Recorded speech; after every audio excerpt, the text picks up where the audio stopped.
What are we seeing on the screen right now? Alvin? Parseval's theorem slide. Okay. Now we have seen the Parseval's relationship for the Fourier series expansion, which tells you that the total average power of a periodic signal can be found out from the frequency domain as the sum of, that's the accumulated sum of the squares of the elements in the magnitude line spectrum. So we have a Parseval's relationship in the frequency in the Fourier transforms as well. So we will derive the Parseval's relationships. In fact, we will look at two Parseval's relationships, and then we will look at what is known as the Parseval's theorem. So the Parseval's relationships are general, and these are very useful to solve some of the numerical questions that you might encounter. So we'll start with the Parseval's relationship 1. The Parseval's relationship 1 states that if you have this expression on the left hand side, that is integral minus infinity to plus infinity, x1 lambda, that is in the time domain. So x1 lambda, x1 of t is one of my signals, x2 of t is my second signal. So small x1t and small x2t are the signals, and capital X1t and capital X2t are the spectra respectively. So the Parseval's relationship states that integral minus infinity to plus infinity, small x1 lambda into capital X2 lambda d lambda.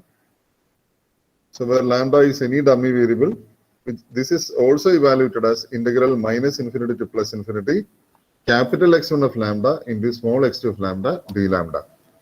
Now the proof is straightforward again. You can start either from the left hand side or the right hand side to prove this. We will start from the LHS here. So for which we replace x1 lambda by the synthesis equation, which is integral minus infinity to plus infinity 1 by 2 pi integral minus infinity to plus infinity of x1 omega e raised to j omega lambda d omega. So this is the synthesis equation for x1 lambda into x2 of lambda d lambda. What we will do is I will rewrite this integral by changing the order of the integration and by taking 1 by 2 pi inside as integral minus infinity to plus infinity. This is x1 omega. Then I will take 1 by 2 pi inside and write this as integral minus infinity to plus infinity x2 of lambda e raised to j lambda omega d lambda d omega. Now Namita, please tell me what is this expression, what we have here? 1 by 2 pi integral minus infinity to plus infinity x2 lambda into, what is that? x2 omega. x2 of omega. Right? This is x2 of omega. So this is x2 of omega. And the കാര്യം omega എന്ന് പറയുന്നത് ആ ടിയുടെ സ്ഥാനത്താണുള്ളത്. ടിയുടെ സ്ഥാനത്ത് എനിക്ക് omega എന്ന് പറയുന്നത് ഇവിടെ ടിയുടെ സ്ഥാനത്താണുള്ളത്. ഒമേഗയുടെ സ്ഥാനത്ത് ഇവിടെ ഉള്ളത് ലാംഡയാണ്. So this becomes x2 of omega. So this is integral minus infinity to plus infinity x1 of omega into x2 of omega d omega. So omega is any variable. I can replace this by lambda as well because it's a definite integral, and I can write this as integral minus infinity to plus infinity x1 lambda into x2 lambda d lambda. So we'll put this in words. If you find out the total area under the product function of x1t and the spectrum of x2t, then that will be the total area under the product of the spectrum of x1t and x2t. So that's a very significant relationship. We'll call this as Parseval's relationship 1. And the second relationship we call as the Parseval's relationship 2, integral minus infinity to plus infinity x1t x2t dt. You can evaluate this as 1 by 2 pi integral minus infinity to plus infinity x1 omega x2 of minus omega d omega. So again you are evaluating the area under the product of the two time domain functions, which you can also evaluate as the area under the product of the first spectrum and the reversed second spectrum divided by 2 pi. So again, the proof is done by rewriting one of the functions in terms of the synthesis equation, we'll write this as 1 by 2 pi integral minus infinity plus infinity 1 by 2 pi the synthesis equation for x1t into x2t dt. We'll rearrange as follows: 1 by 2 pi integral minus infinity to plus infinity x1 omega. Then you have integral minus infinity to plus infinity x2t e raised to j omega t dt d omega. Now, if this had been minus omega t, instead of omega, if this has been minus omega, this would have been x2 of omega. So instead of minus omega, we have omega here. So therefore, this expression is x2 of minus omega. So 1 by 2 pi integral minus infinity plus infinity x1 omega x2 of minus omega d omega. Now we will denote this as the Parseval's relationship 2. We will use the Parseval's relationship 2 to prove the Parseval's theorem. Now, before that, we will solve this question, which we will again use for proving the Parseval's theorem. So, if x of t is Fourier transform to x of omega, then Fourier transform, find out the Fourier transform of x star of t. Again, you know, x of omega, the expression for x of omega. So, you can write the Fourier transform of x star of t as follows: integral minus infinity to plus infinity x star of t e raised to minus omega t dt. So, this is the Fourier transform of x star of t. So, this you can take as this entire expression you can write as equal to integral minus infinity to plus infinity x of t into e raised to j omega t dt, the whole conjugate. Why? Because if I take the conjugate inside, this becomes x star of t, and the second term becomes e raised to minus omega t. And now we have seen that this is equal to x of minus omega, and therefore this we can write as x of minus omega conjugate or x star of minus omega. So which means x star of t is having a Fourier transform given by x star of minus omega. So we will look at the Parseval's relationship 3, which is also called as the Parseval's power theorem. So you have to write this down. Parseval's relationship 3 is also called as the Parseval's power theorem. So the Parseval's power theorem states that integral minus infinity to plus infinity modulus of x of t whole squared dt is equal to 1 by 2 pi integral minus infinity to plus infinity modulus of x of omega whole squared d omega. Now, Abarna, what are we evaluating here on the left hand side? Sir, integral of absolute value. What is that? What is that equal to? Well, first module പഠിച്ചാണ് introductory classes. What do you call this? This is how you find out the energy of a signal, right? Yes, sir. Okay, so this is the energy of the signal. So whatever you are finding on the left hand side is the energy of the signal. So this tells you that the energy of a finite duration signal, I have to put that as a finite duration signal or an absolutely integrable signal. So it need not be a finite duration signal, it can be an absolutely integrable signal. For example, it can be e raised to minus 80 into u of t. It is absolutely integrable, but it is not finite duration. So Parseval's relationship 3 states that integral minus infinity to plus infinity modulus of x of t whole square dt is equal to, so which tells you that the energy of the signal can be found out by integrating the squared magnitude spectrum and dividing the value divided by 2 pi, value by 2 pi. So that will give you the energy of the signal from the frequency domain. So since you are calculating the energy here, we call the Parseval's power theorem as also the Rayleigh's energy theorem. Rayleigh, Rayleigh. Rayleigh. I have written that somewhere. So it's also called as a Rayleigh's energy theorem. So the proof is again straightforward from the Parseval's relationship 2. You have this expression integral minus infinity to plus infinity x1t into x2t dt is equal to 1 by 2 pi integral minus infinity plus infinity x1 omega x2 of minus omega d omega. Okay. So what we will do is we will put x1t is equal to x of t and x2t is equal to x star of t, so that the left hand side reduces to integral minus infinity to plus infinity x of t into x star of t dt, which is equal to modulus of x of t whole square dt. So on the right hand side, it becomes 1 by 2 pi integral minus infinity to plus infinity x of omega into x star of omega d omega. Why? Because you have seen that right now you have seen that x star of t is Fourier transform to x star of minus omega. So this becomes 1 by 2 pi integral minus infinity to plus infinity x of omega into x square of omega d omega, which becomes 1 by 2 pi integral minus infinity to plus infinity x of omega whole square. Why have you written this as modulus of x of omega whole square? I should have put a negative sign here. X square of minus omega. Why have we written it like this? Do you have any idea? Alphin? Alphin? Yes, sir. Can you tell me this?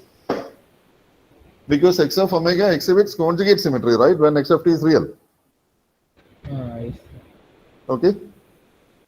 So if I take the magnitude spectrum, even if it is reversed with respect to the y-axis, it remains the same. It is symmetry. So 1 by 2, this becomes 1 by 2 pi integral minus infinity to plus infinity modulus of x of omega whole square d omega, and hence this is proved. So the energy can be found out from the time domain or from the frequency domain. The energy of the signal can be found out from the time domain or from the frequency domain. Right? So therefore, the Parseval's identity, which is also called as the third Parseval's identity, which is called as the Parseval's theorem, gives the energy of the signal which can be computed from the time domain or from its frequency domain. And now, modulus of x of omega the whole square. So if you are plotting modulus of x of omega the whole square,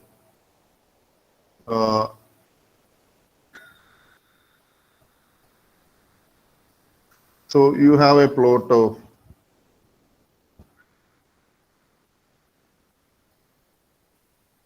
modulus of x of omega the whole square. So I'll plot some arbitrary function. Let us assume that this is our modulus of x of omega the whole square. So here you are plotting modulus of x of omega the whole square versus omega. Now, Alvin, please tell me what is the total area under this function? What have you evaluated here? What is the total area under integral minus infinity to plus infinity modulus of x of omega the whole square? ഇതെന്താണ് ഇപ്പൊ നമ്മൾ evaluate ചെയ്തത്? What we have discussed? What is that? What is the parameter that you are calculating from the left hand side? Alpha benin? Energy. Energy. So this also should be energy, right? Except that I have a 1 by 2 pi time here. So this is actually 2 pi into the energy of the signal, right? Okay, right? Yes, sir. Okay. So therefore, you can call this x of omega. So let me evaluate x of omega over a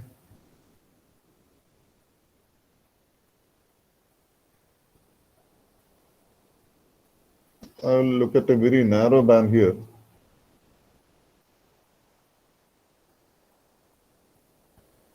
I'll call this as omega, or this area I will call as delta omega. Now, what is the area under this strip? Alpha, you can continue. What will be the area under this strip? Let me call this frequency as omega 1 and this frequency as omega 2. So delta omega is omega 2 minus omega 1. Now what is this? What is the area under this strip? Can you interpret? I'll put this as 1 by 2 pi if that is what you need. What will be the area under this strip? Integral from omega 1 No, to... that's the expression. What is the value that you are calculating here?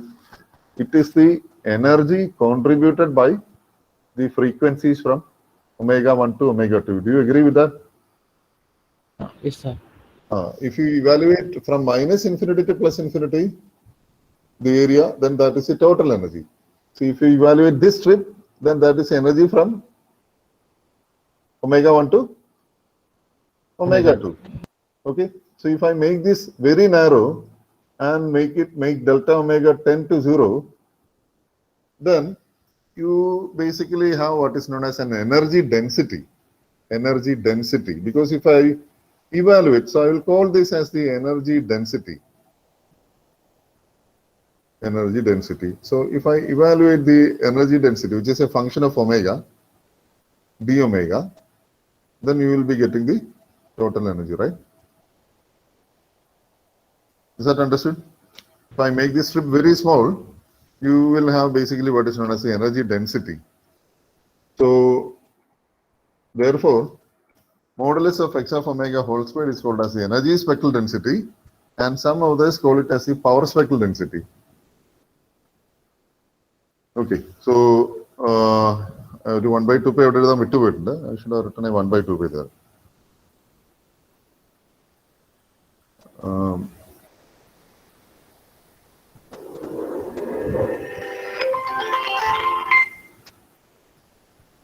So you should have a 1 by 2 pi here. So just remember that there is a 1 by 2 pi term that I have forgotten to write. So 1 by 2 pi.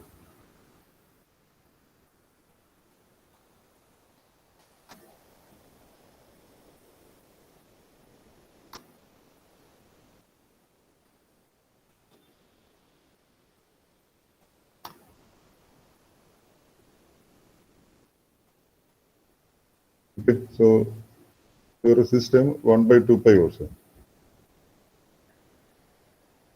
1 by 2 pi into modulus of x of omega the whole square. So you have this energy spectral density. So if I have to include that 1 by 2 pi also here, gives the energy of this signal contributed by the frequency components in the frequency range omega 1 to omega 2. Therefore, it is called as the power spectral density or energy spectral density. ഈ വാക്കിനകത്ത് കൂടുതലായിട്ട് നിങ്ങൾ കാണാൻ സാധ്യതയുള്ളത് തുടർന്ന് അങ്ങോട്ട് പോകുമ്പം you will see mostly the term power spectral density that is used throughout. So that is a very important term. You will see why it is very significant later on when you go to higher papers of signal processing. Okay, so I think we can move on now. So this is the Parseval's power theorem. It's also known as the Rayleigh's energy theorem. Parseval's power theorem. It is also known as the Rayleigh's energy theorem. Okay. So let us move on to today's class. So we have seen all the properties. I have summarized the properties. So this is from the textbook that I shared on the Moodle page. The textbook is the Shom's Outline Series on Signals and Systems by H.P. Su.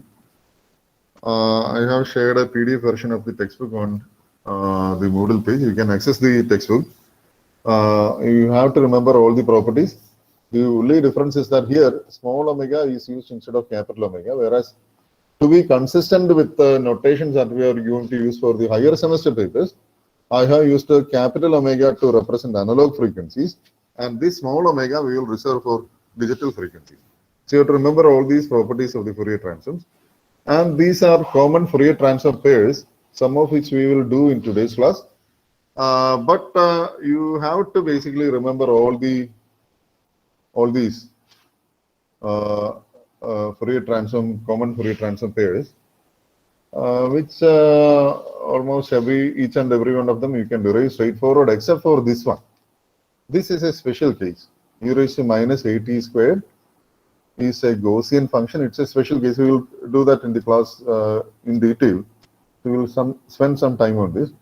So the rest of the functions you can very easily look at. So I might have different notations for some of the functions. We will explain that as well. We'll start with a very simple question. So find the Fourier transform of x of t is equal to delta t plus 0.5 minus delta t minus 0.5. So this is delta t plus 0.5, which is located at minus 0.5, and this is minus delta t minus 0.5 located at plus 0.5. So we see that this is an odd function because it is an anti-symmetric function, and you also see that this is a real function. So when it is real, as we have seen, the spectrum, as we have seen for Fourier series, the spectrum, the line spectrum will be conjugate symmetric. The same thing is applicable for Fourier transforms as well. So when x of t is real, you have conjugate symmetry, which means the magnitude spectrum is symmetric and the phase spectrum is anti-symmetric. So if x of t is real, you can write x of minus omega is equal to x star of omega, which means you have conjugate symmetry indicating the magnitude of x of minus omega or modulus of x of minus omega same as the modulus of x star of omega, which is same as the modulus of x of omega. So which means the magnitude spectrum is symmetric with respect to omega, whereas the phase spectrum is anti-symmetric with respect to omega. And since x of t is odd, and if we can write x of omega is equal to a omega, that's the real part of x of omega, plus j into b of omega, which is the imaginary part of x of omega. And since x of t is odd, you have derived a similar relationship for Fourier series. If x of t is odd, then x of omega is pure imaginary, which means a of omega will be equal to 0. So this would be pure imaginary. So we will go on proving these two. We will start by writing x of omega is equal to integral minus infinity to plus infinity x of t raised to minus omega t dt. We will write this as integral minus infinity to plus infinity delta t plus 0.5 e raised to minus omega t dt minus integral minus infinity to plus infinity delta t minus 0.5 e raised to minus omega t dt. Now, you have seen that you are sampling e raised to minus omega t at t is equal to minus 0.5 here. So from the shifting property of the impulse function, e raised to minus omega t sampled at t is equal to minus 0.5. So this is e raised to minus omega into minus 0.5. Why? Why? Because it is this impulse is existing at t is equal to minus 0.5, and you are therefore sampling e raised to minus omega t at t is equal to minus 0.5. So this becomes e raised to minus omega into minus 0.5. And the second time becomes e raised to minus omega into plus 0.5. So minus minus is plus. So e raised to j 0.5 omega minus e raised to minus j 0.5 omega becomes 2j sine 0.5 omega. So 2j sine 0.5 omega will have as its magnitude 2 sine 0.5 omega. That's a magnitude of 2 sine 0.5 omega. So 2 sine 0.5 omega will have a period equal to 2 pi. This is the plot of modulus of 2 sine 0.5 omega. So you can very easily verify that. So because 0.5 omega, when omega equal to 2 pi, 0.5 into 2 pi is equal to pi. So sine pi is equal to 0. So you have the first zero crossing at pi, at 2 pi. And the second zero crossing will be at 4 pi therefore, 6 pi therefore, and so on. So this is your magnitude spectrum. 2 sine 0.5 omega will have a magnitude spectrum like this. Now you see that this is your positive cycle, the positive half, and this is your negative half. So in the positive half, you are multiplying this by j. So j is e raised to j pi by 2 radian. So which means in the positive half, you are multiplying by pi by 2 radian. And in the negative half, because of the negative sign, you will be multiplying by minus pi by, minus e raised to j pi by 2 radian. So which means you have minus pi by 2 radian. So in the positive half, you have pi by 2 radian, and in the negative half, you have minus pi by 2 radian. So this is the phase spectrum. This is the magnitude spectrum. This is the phase spectrum. If you have any doubts, you can ask. Shall I proceed? Roshan Shibu, the Manslayo Varima. Please unmute your mic and tell me whether you have understood this.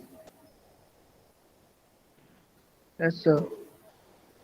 Okay, Aparna? Yes, sir. Okay, so why is it minus j during this part from 2 pi to 4 pi? Aparna, can you answer this?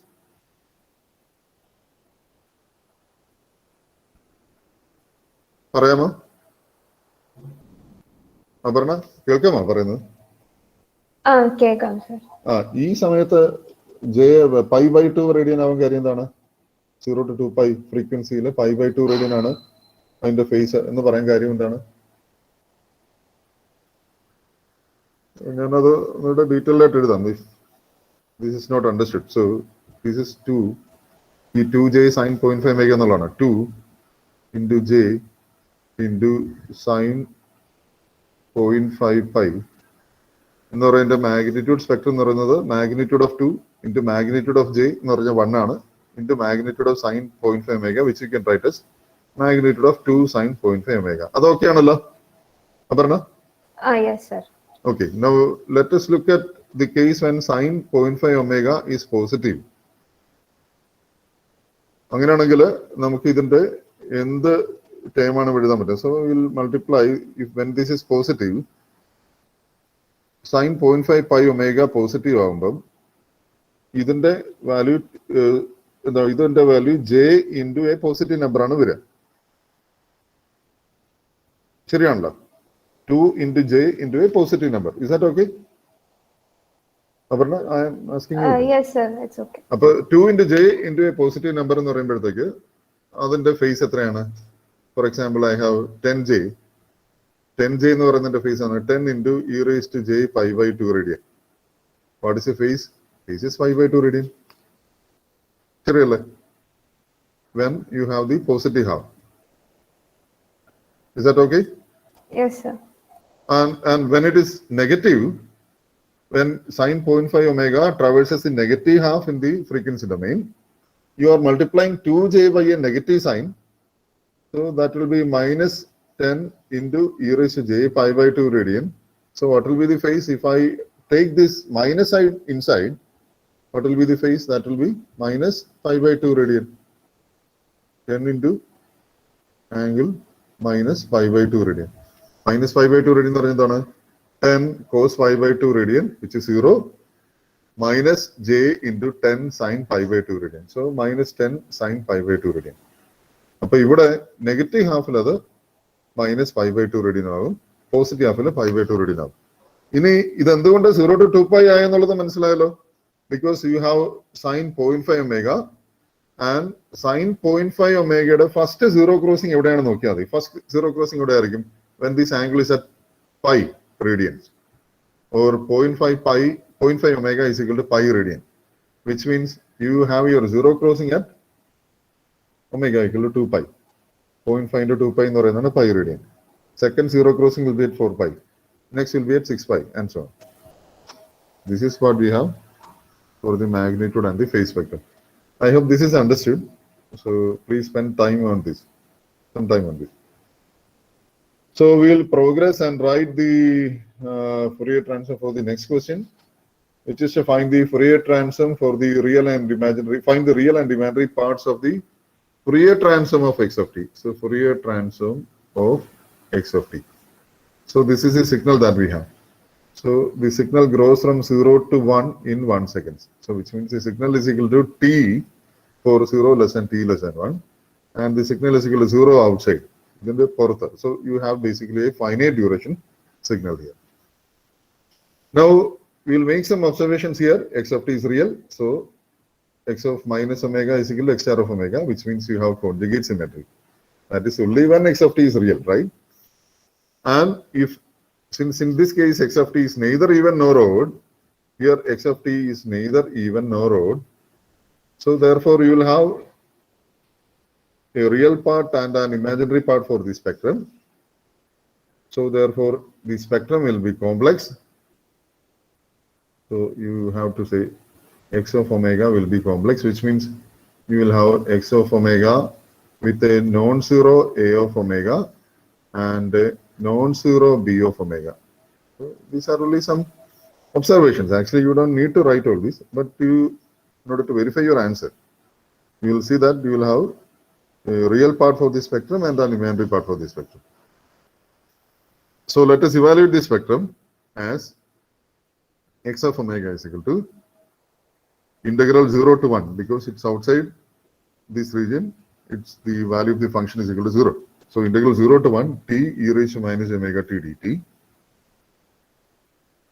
So we will integrate this by parts. First function in integral of second minus integral of derivative of first in integral of second. This evaluates to 1 minus e raised to minus omega minus j omega e raised to minus omega by j omega the whole square. So I will not simplify this. I will leave it to you to simplify all these questions by yourselves. So the real part you can write as omega. So if I expand this, I can write the real part as this expression and the imaginary part as this expression. So your question was to find out the real part of the spectrum and the imaginary part of the spectrum. Now, this is a very straightforward question. Find the Fourier transform of a decaying exponential. So e raised to minus alpha t into u of t, where alpha is real and alpha is positive. So find the Fourier transform of the decaying exponential. So the decaying exponential I will draw here. This is the decaying exponential. E raised to minus alpha t into u of t എന്ന് പറയുന്നുണ്ട്. അപ്പോൾ t greater than 0 മാത്രമേ ഇത് exist ചെയ്യുള്ളൂ. So what is the value at t equal to 0? Aparna? Sir, What is the value at t is equal to 0? E raised to minus alpha into 0. 1. 1. So this is your decaying exponential. Now you have to find out the Fourier transform of the decaying exponential, which you can evaluate as, because it's one-sided. Since you are multiplying by u of t, you can write the Fourier transform as integral 0 to infinity. മനസ്സിലായല്ലോ? 0 to infinity e raised to minus alpha t into e raised to minus j omega t dt, which you can write as e raised to minus alpha plus j omega t dt, which is e raised to minus alpha plus j omega t by alpha plus j omega by minus alpha plus j omega between limits 0 to infinity, which evaluates to 1 by alpha plus j omega. So the answer is 1 by alpha plus j omega. Now, can someone tell me what is the magnitude spectrum? Let me ask this question to Ashwin. Ashwin Ashok. Ashwin, please unmute your mic. Sir Ashwin ഇന്ന് വന്നിട്ടില്ല, അവൻ ട്രാവലിംഗിലാണ്. Alvin അല്ലേ മറുപടി പറഞ്ഞേ? Yes sir. Okay, so Alvin, can you answer this? What is the magnitude of x of omega? എന്താണ് എളുപ്പമല്ലേ? Equal to 1 by magnitude of alpha plus j omega. എന്തായിരിക്കും അത്? Root of alpha square plus omega square. And what is the angle of x of omega?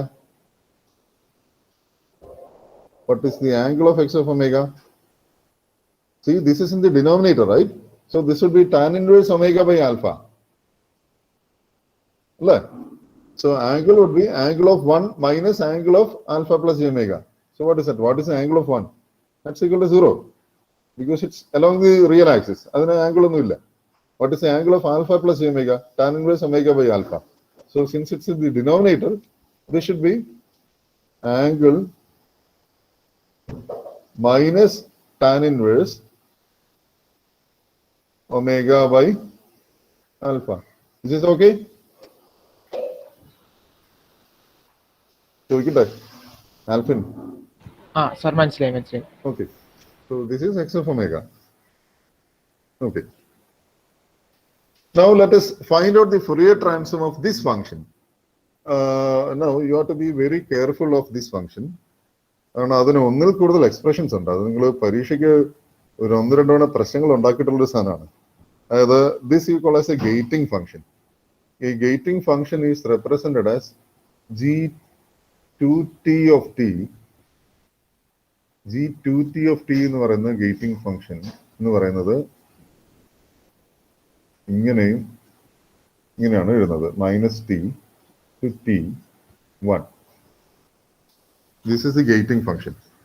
Unfortunately, some textbooks also use the expression, like for example, the textbook that I have uploaded uses the expression pt of t for this. ഇവിടെ t എന്നും ഇവിടെ 2t എന്നാണ് എഴുതിയിരിക്കുന്നത്. ഇത് pulse ആണ്, ഇത് gating function ആണ്. We call this as g2t of t and this is also pt of t. അപ്പോൾ അത് നിങ്ങൾ പരീക്ഷയ്ക്ക് ചോദിക്കുമ്പോൾ you have to be very careful. You have to start by writing that a gating function of width 2t is represented in this form and you mark it as g2t of t, which is also equal to pt of t. അങ്ങനെ എഴുതി തുടങ്ങിയില്ല എന്നുണ്ടെങ്കിൽ ഈ ചിലപ്പോൾ ഇത് അതിന്റെ P rectangular function എന്നും പറയുന്നത്. This is also called as rectangular T of T. മനസ്സിലായോ? അപ്പൊ ഇങ്ങനെ പല ഫോംസ് ഉണ്ട്. ഇപ്പൊ G2T of t എന്ന് എഴുതും, PT of t എന്ന് എഴുതും, rectangular T of t എന്ന് എഴുതും. So you have several ways in which these are represented. So you have to be very careful. So it's better that if you are asked to find out the Fourier transform or in any other manner, if you are asked to solve a question that involves a rectangular function, please understand that there are different notations for the rectangular function. You have to be very careful there. Okay, so you are asked to find out the so this is t by 2. You are asked to find out the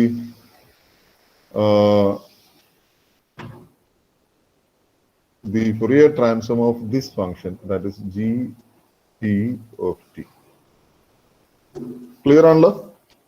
ഞാനിവിടെ എഴുതിയിരിക്കുന്നത് ഇതിന്റെ width 2t ആയിരുന്നപ്പോൾ -t to t ആയിരുന്നപ്പോൾ this would be G2t of t. But here we are talking about Gt of t. The width is from -t by 2 to plus t by 2. This is Gt of t.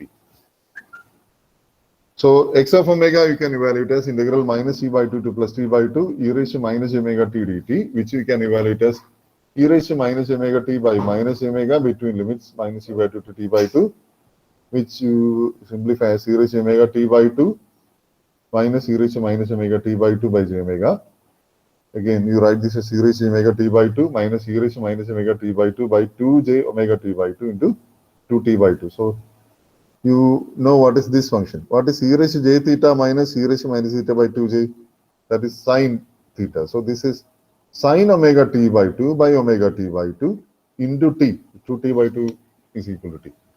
So this is t into sine omega t by 2 by omega t by 2, which, as you know, this you call as a sine over argument or the sampling function, which you can write as t sampling t SA of omega t by 2.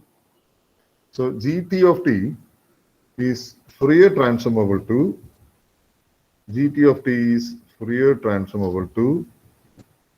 t SA omega t by 2. So this is Fourier transformable to t SA omega t by 2. So the value here is equal to 1 and the value here is equal to t.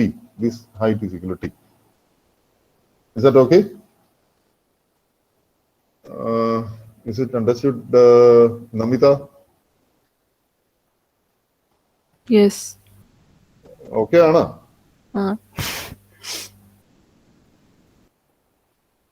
What do you call this function? Namita, ഈ function എന്താ പേര് വിളിക്കും? Sampling function. Also called as വേറെ പേരുണ്ട്. Sine over argument. A related function is a sinc function. ഓർമ്മയുണ്ടോ ഈ പറഞ്ഞൊക്കെ? So these are related functions. Sine over argument, sinc function, etc. So t SA of omega t by 2. This is t into SA of omega t by 2. Why you have the maximum value is t? Because SA of omega t by 2 the maximum value is 1 which you evaluate by using L'Hospital's rule. Sin x by x the maximum value 1 ആണെന്നുള്ളത് നിങ്ങൾക്കറിയാം. L'Hospital's rule. At x is equal to 0, you evaluate this as cos x by 1. Okay. I hope this is understood. Now, you also have Gt of t. So, Gt of t is Fourier transformable to t SA omega t by 2. So, another G2t of t would be Fourier transform to 2t SA of omega t. Width is t. Here the width is 2t. This is omega t by 2 because this is t by 2. And now since this is t, this you can write as 2t SA of omega t. Okay. So these are some results that you have to remember. The first one that you have to remember is Gt of t is Fourier transformable to SA of omega t by 2, and G2t of t is Fourier transform to TSA. This is 2 TSA of omega t. Now you also have other representations for this. One is you write this as P in terms of a rectangular function. You write this as P to T of P this as Pt of t. Therefore, this would be Pt by 2 of t. Okay, so and it's also represented as a rectangular function t of t. So these are other representations. So G2t of t is also Pt of t. It's also represented as rectangular t of t. Okay, so this is the expression that we have. Now, find the Fourier transform of x of t is equal to sine at by pi t. Sine at by pi t. Sine at by pi t will mean that you have a function that is similar to a sampling function here because you can now write this as, let me use a different color here. This I can write as equal to sine 1 by pi into a sine at by at. കുഴപ്പമുണ്ടോ? ഇത് രണ്ടും same function അല്ലേ Alfin? Yes, sir. Same Because function. a and a gets cancelled and we have pi in the denominator. So this is equal to actually 1 by pi into a into SA of AT. What we have is 1 by pi a into SA of AT. Is that understood, Alvin? Yes, sir. Okay, so now we have a sinc function in the time domain. You are asked to find out the Fourier transform of the sinc function in the time domain. Alvin, do you have any idea how we can proceed? Because earlier we have found out that a rectangular function in the time domain or a gating function in the time domain has got a sinc function as its frequency response. Sorry, as its spectrum. Frequency response as its spectrum. A rectangular function in the time domain has got a sinc function as its spectrum. Now, what property of Fourier transforms will you apply to find out the Fourier transform of a sinc function in the time domain? Duality. Duality property, exactly. So we have this relation G2a of t is having a Fourier transform given by 2a into SA of omega a. നമുക്ക് നേരത്തുള്ള expression അതൊന്നും അറിയാം. G2t of t is Fourier transform to 2t SA omega t. So I will write this in terms of G2a of t is equal to 2a into SA of omega a, right? From duality, we can write 2a SA of at. 2a SA of at. ഇതാണ് time ഡൊമൈനിൽ ഇത് എഴുതാൻ പോവാണ്. X of t, capital X of t. എന്താണ് duality property പറയുന്നത്? Duality property states that X of t is Fourier transform to 2 pi into small x of minus omega. So 2 SA of AT, 2 SA of AT, omega സ്ഥാനത്ത് t, that is capital X of t, is Fourier transform to 2 pi into SA of x of minus omega എന്ന് പറയുന്നത് G2a of minus omega. Now G2a of minus omega is same as G2 of omega because G2a of omega is an even function because G2a is an even function. Okay. So this we can write as 2 pi G2a of omega. So which means I will write this as 2a into sine at by at. I will just cancel these out. So 2 sine at by t is 2 pi G2a of omega. So therefore sine at by pi t will be Fourier transform to G2a of omega. So this is a very important result. Sine at by pi t. What is the maximum value of sine at by pi t? Namita, please tell me what will be the maximum value of sine at by pi t? A by pi എങ്ങനെ കിട്ടി? sin എന്ത് rule ഉപയോഗിച്ചു?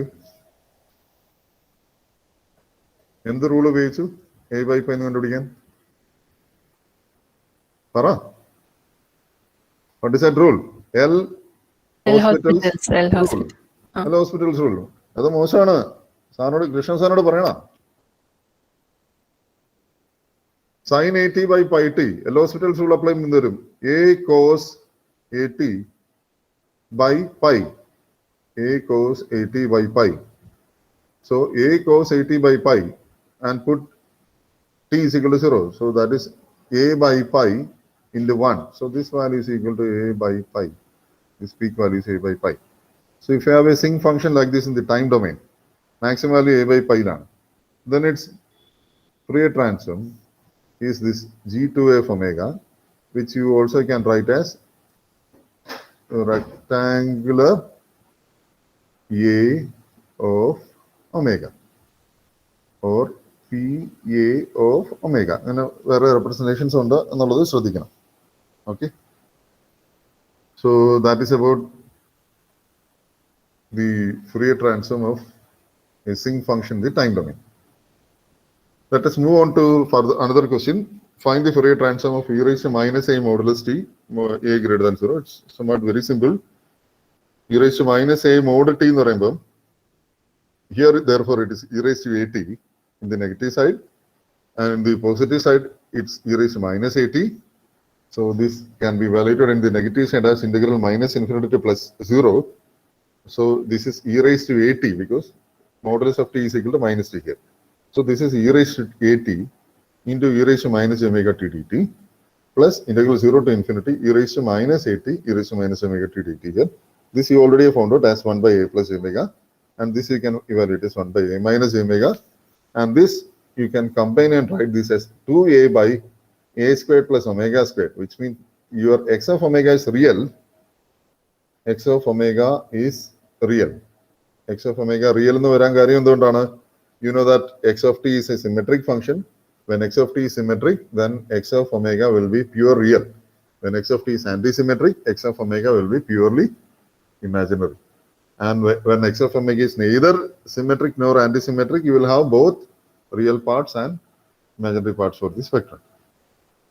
So this is e raised to minus a mod t in the time domain. And its spectrum, if you plot the spectrum, it will look like this. 2a by a squared plus omega squared. So what is the value at omega equal to 0? What is the value at omega equal to 0? Let me ask this to Nisamiri. What is the value at omega equal to 0? Paranjam. Omega equal to 0 value എത്രയാണ്? 2a by a. Nisamiri, ക്ലാസ്സിലുണ്ടോ? Shall I mark her as absent? Nisamiri.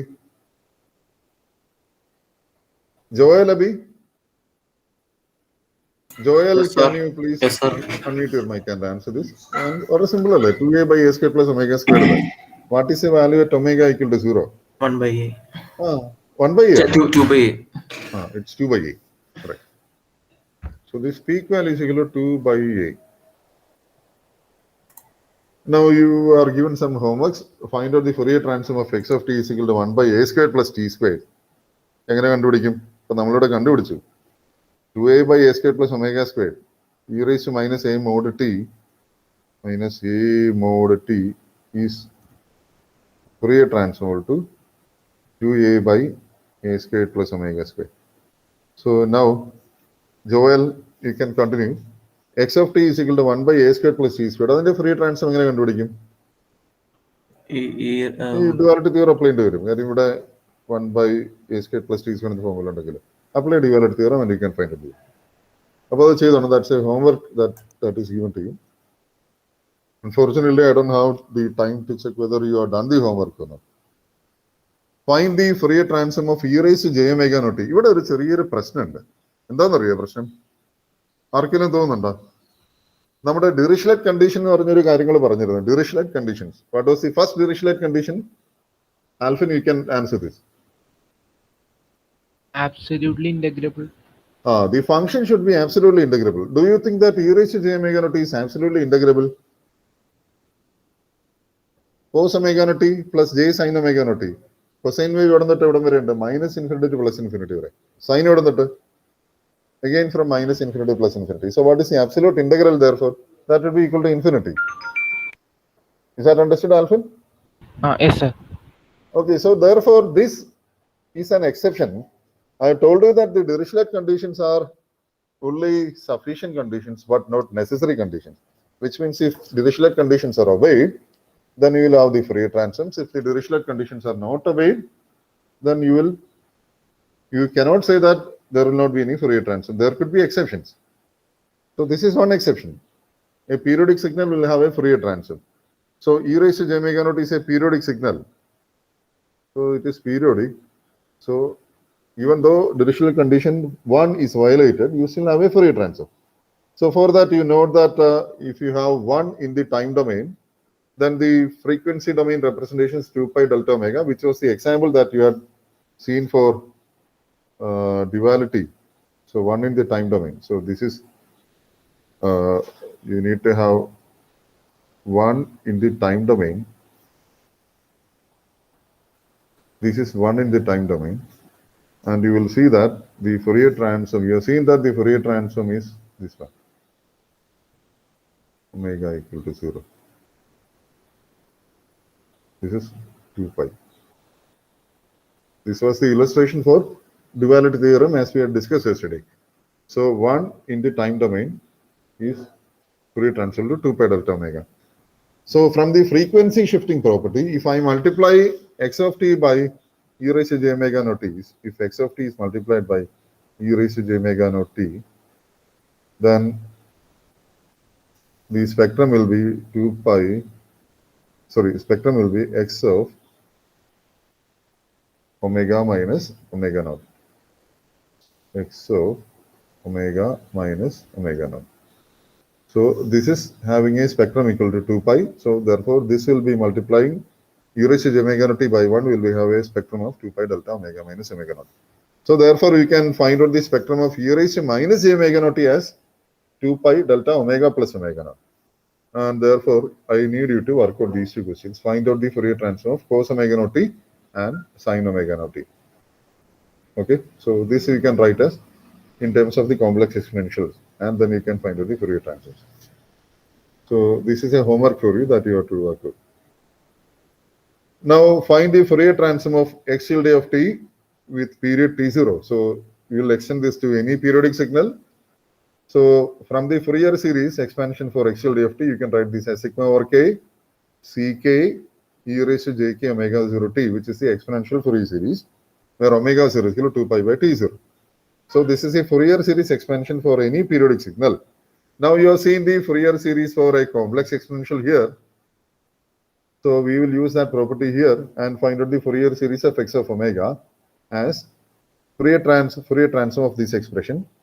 So that will be 2 pi sigma k equal to minus infinity plus infinity ck delta omega minus k omega 0, where omega 0 equal to 2 pi by t0.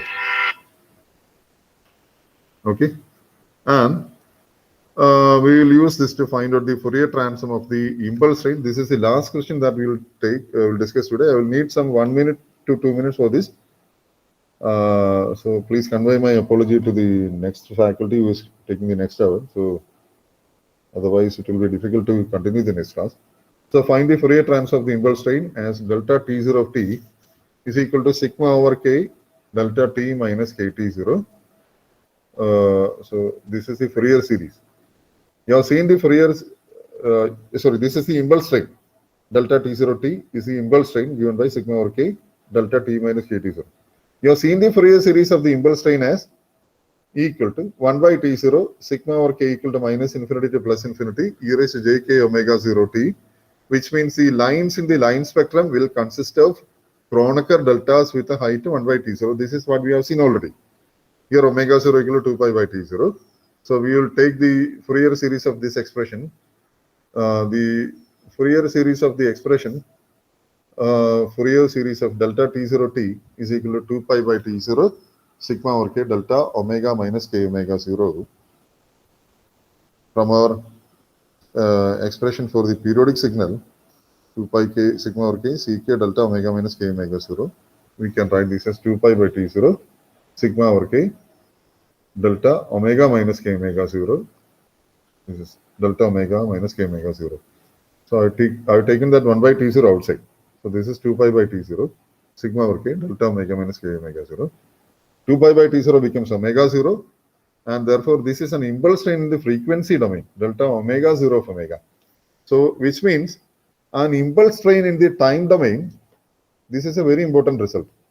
Delta T0 of t, an impulse train in the time domain, is Fourier transformable to an impulse train in the frequency domain where each of these impulses have an area equal to omega 0. The area of each of these impulses is equal to 1. Note only this, the separation between the lines in the time domain impulse train is T0, whereas the separation between the lines in the frequency domain impulse response is omega 0. And as the lines in the impulse train, as the impulses come closer in the time domain, the impulses move farther and farther apart in the frequency domain, because omega 0 is equal to 2 pi by T0. So we'll stop with this discussion for today. I will upload this and the previous sessions record onto the Moodle page today evening. We'll stop with this. Thank you, everyone. You can join the next session.